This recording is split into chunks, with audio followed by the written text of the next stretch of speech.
ನಮಸ್ತೆ. ನಾನಿಂದು ನನ್ನ ಒಂದು ಸ್ವರಚಿತ ಕಥೆಯನ್ನು ವಾಚಿಸಲಿದ್ದೇನೆ. ಶೀರ್ಷಿಕೆ ಅನಾವರಣ. ಧರಣಿಯ ಮನಸ್ಸು ಹಕ್ಕಿಯಂತೆ ಹಾರಾಡುತ್ತಿತ್ತು. ನಾಳೆ ಶರಶ್ಚಂದ್ರನನ್ನು ಊಟಕ್ಕೆ ಕರೆದಿದ್ಲು. ಆದರೆ ಇಡೀ ರಾತ್ರಿ ನಿದ್ದೆನೇ ಬರದೆ ಹೊರಳಾಡ್ತಿದ್ಲು. ಮನಸ್ಸಲ್ಲಿ ಏನೋ ಒಂದು ಅರಿಯದ ಭಾವನೆ. ಅದನ್ನವಳಿಗೆ ಅರ್ಥೈಸಿಕೊಳ್ಳಲು ಕಷ್ಟ ಅನ್ನಿಸ್ತಿತ್ತು.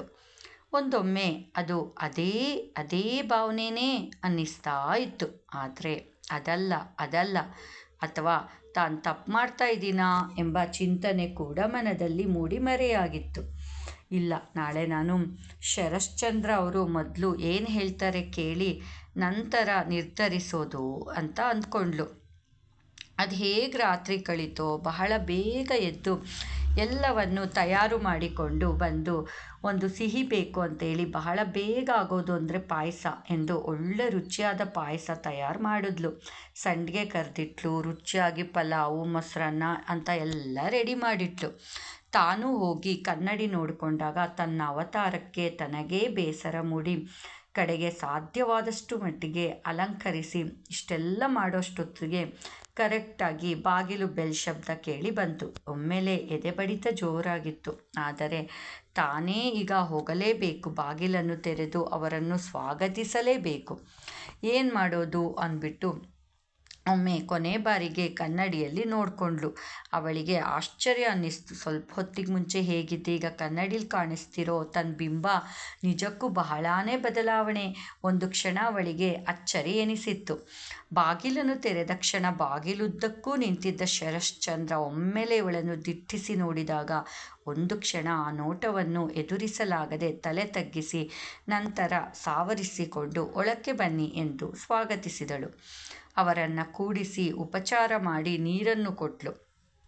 ಸ್ವಲ್ಪ ಹೊತ್ತು ಕೂತ್ಕೊಂಡು ಸಾಮಾನ್ಯ ವಿಷಯಗಳನ್ನು ಪರಸ್ಪರ ಮಾತಾಡಿಕೊಂಡ್ರು. ನಂತರ ಧರಣಿ, ಸರಿ ಬನ್ನಿ ಊಟ ಮಾಡೋಣ, ಹೊತ್ತಾಯಿತು ಅಂದಾಗ, ಹೌದಲ್ವೇ, ನಾನು ಅದಕ್ಕಲ್ವೇ ಬಂದಿರೋದು, ನಿಮ್ಮ ಕೈ ರುಚಿ ಸವಿಲಿಕ್ಕೆ. ಆಗ್ಬೋದು ಮೇಡಮ್ ಎಂದಾಗ ತಕ್ಷಣ ಅಡುಗೆ ಮನೆಗೆ ಹೋಗಿ ಎಲ್ಲವನ್ನು ಜೋಡಿಸ್ತಿದ್ದಾಗ ಅಷ್ಟರಲ್ಲಿ ಏನೋ ಶಬ್ದ ಆಯಿತು ಎಂದು ನೋಡಿದರೆ ಅವಳ ಸಮೀಪದಲ್ಲಿ ಶರಶ್ಚಂದ್ರ ನಿಂತಿದ್ದಾನೆ. ಇವಳು ಗಾಬರಿಯಾಗಿ ಮಾತನಾಡುವ ಮುನ್ನವೇ ತನ್ನ ಬಲವಾದ ಬಾಹುಗಳಲ್ಲಿ ಧರಣಿಯನ್ನು ಬಂಧಿಸಿಬಿಟ್ಟಿದ್ದ. ಈಗ ತುಂಬ ಹಿಂಸೆ ಅನ್ನಿಸ್ತಿತ್ತು. ಬಿಡಿಸಿಕೊಳ್ಳಲು ಆಗುತ್ತಿಲ್ಲ. ತುಂಬ ಪುಟ್ಟ ಅಡುಗೆ ಮನೆ. ದಯವಿಟ್ಟು ನನ್ನನ್ನು ಬಿಟ್ಬಿಡಿ, ಪ್ಲೀಸ್ ಪ್ಲೀಸ್ ಎಂದು ಇನ್ನಿಲ್ಲದಂತೆ ಕೊಸರಾಡಿದ್ಲು. ಕಬಂಧ ಬಾಹುಗಳಲ್ಲಿ ಸಿಕ್ಕ ಹರಿಣದ ಸ್ಥಿತಿಯಾಗಿಬಿಟ್ಟಿತ್ತು ಧರಣಿಗೆ. ತನ್ನ ಬಿಗಿತವನ್ನು ಇನ್ನಷ್ಟು ಹಿಡಿತ ಮಾಡ್ತಾ, ಎಷ್ಟು ಚೆಂದಾಗಿ ಅಲಂಕರಿಸ್ಕೊಂಡಿರುವೆ, ಬಹುಶಃ ನೀನು ನನ್ನನ್ನೇ ಕಾಯ್ತಿದ್ದೆ ಅನಿಸುತ್ತೆ ಅಲ್ವಾ.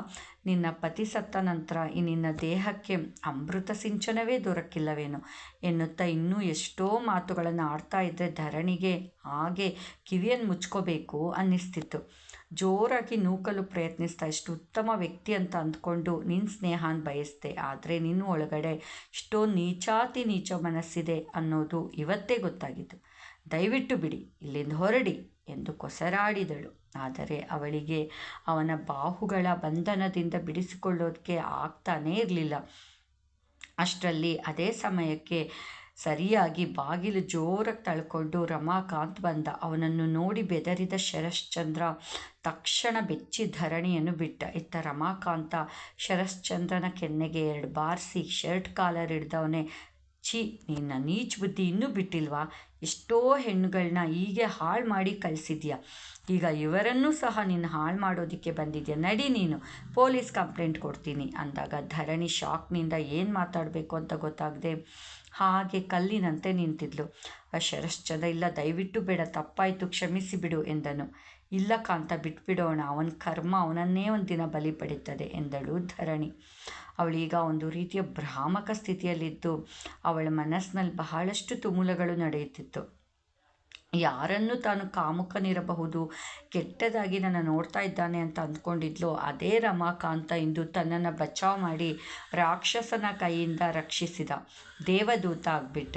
ಅದೇ ತಾನೇ ಯಾರಿಗೆ ಹತ್ರ ಆಗಬೇಕು ಅಂತ ಬಯಸ್ತಿದ್ನೋ, ಒಬ್ಬ ಒಳ್ಳೆಯ ವ್ಯಕ್ತಿ ಅಂತ ಅಂದ್ಕೊಂಡಿದ್ನೋ ಆತ ಗೋಮುಖ ವ್ಯಾಘ್ರ, ಆತನ ಇನ್ನೊಂದು ಮುಖ ಇಂದು ನನ್ನ ಮುಂದೆ ಅನಾವರಣಗೊಂಡಿತ್ತು. ಛೇ, ಜೀವನದಲ್ಲಿ ಮೋಸ ಹೋಗ್ತಿದೆ ಎಂದು ಒಮ್ಮೆಲೆ ನಡೆದ ದೃಶ್ಯ ನೆನೆಸಿ ನಡುಗಿದಳು. ಧರಣಿ, ನೋಡ್ತಾ ಇರಿ, ನಾನೇ ಮೇಲಿನವ್ರಿಗೆ ಬರೆದು ಅವನನ್ನು ಇಲ್ಲಿಂದ ಟ್ರಾನ್ಸ್ಫರ್ ಮಾಡಿಸ್ತೀನಿ, ನೀವು ಹೆದರದಿರಿ, ಏನು ಮಾಡಬೇಕು ಅಂತ ಗೊತ್ತಾಗ್ತಿಲ್ಲ ಎಂದ ಧರಣಿಯ ಮೊಗವೆತ್ತಿ, ಮತ್ತೆ ನೀವು ನನ್ನ ನಂಬೋದಾದರೆ ನಾನು ನಿಮ್ಮ ಜೊತೆಗಿರುವೆ ಅಂದಾಗ ಅವಳು ನಾಚಿಕೆಯಿಂದ ತಲೆ ತಗ್ಸಿದ್ಲು. ಯಾವ ವ್ಯಕ್ತಿಯನ್ನು ಕೆಟ್ಟವನು ಎಂದುಕೊಂಡಿದ್ಲೋ ಅದೇ ವ್ಯಕ್ತಿ ಇಂದು ದೇವರಾಗಿದ್ದ. ಅದೇ ಒಳ್ಳೆಯವನಿರಬಹುದು ಎಂದುಕೊಂಡವನೇ ರಾಕ್ಷಸನಾಗಿದ್ದ. ಇದೇ ವಿಚಿತ್ರ ಎನಿಸಿತು ಧರಣಿಗೆ. ನಾವಿಬ್ಬರೂ ಒಂದಾಗಬಹುದು ಅಲ್ವೇ? ನನಗೆ ಸಹ ನಿಮ್ಮ ಮೇಲೆ ಒಂದು ಭಕ್ತಿಪೂರ್ವಕ ಭಾವನೆ ಇದೆ ಅಂದಾಗ ಅವಳು ಕಣ್ಣೆವೆಯಲ್ಲೇ ಒಪ್ಪಿಗೆಯನ್ನು ಸೂಚಿಸಿದಳು. ರಮಾಕಾಂತ ಧರಣಿಯರ ಜೀವನ ಸುಂದರವಾಗಿರಲಿ ಅಂತ ಹಾರೈಸೋಣವೇ ಸ್ನೇಹಿತರೆ. ಈ ಕತೆ ಹೇಗಿತ್ತು? ಇಲ್ಲಿ ಬರ್ತಕ್ಕಂಥ ಶರಶ್ಚಂದ್ರ ಮತ್ತು ರಮಾಕಾಂತ ಎರಡೂ ಬಗೆಯ ಪಾತ್ರಗಳು ಬಹುಶಃ ನಾವೊಂದು ಆಫೀಸ್ ಇರಲಿ, ಶಾಲೆಯಲ್ಲಿರಲಿ, ಎಲ್ಲೇ ನಾವು ಹೆಣ್ಮಕ್ಳು ಕೆಲಸ ಮಾಡಿದ್ರು ಈ ರೀತಿಯ ಪಾತ್ರಗಳು ನಮ್ಮ ಅಕ್ಕಪಕ್ಕದಲ್ಲಿ, ಸಮಾಜದಲ್ಲಿ, ನಮ್ಮ ಸುತ್ತಲೂ ಇದ್ದೇ ಇರ್ತವೆ. ಆದರೆ ನಾವು ಆಯ್ಕೆ ಮಾಡುವಾಗ ತಪ್ಪಬಾರ್ದು ಅಷ್ಟೇ. ನಾವು ರಮಾಕಾಂತನಂಥವ್ರನ್ನ ಆಯ್ಕೆ ಮಾಡ್ಕೋಬೇಕು, ಶರಶ್ಚಂದ್ರನಂಥವ್ರನ್ನ ಆಯ್ಕೆ ಮಾಡ್ಕೋಬೇಕು. ಅದು ಮಾತ್ರ ನಮ್ಮ ಕೈಯಲ್ಲೇ ಇದೆ ಅಂತ ಹೇಳಲಿಕ್ಕೆ ಇಚ್ಛೆಪಡ್ತೀನಿ. ನನ್ನ ಕಥೆಯನ್ನು ಆಲಿಸಿ ಹೇಗಿದೆ ಅಂತ ನಿಮ್ಮ ಅಭಿಪ್ರಾಯಗಳನ್ನ ತಿಳಿಸಿ. ವೀಕ್ಷಕರೇ, ನಾನು ಅನಿತಾ. ನಮಸ್ತೆ.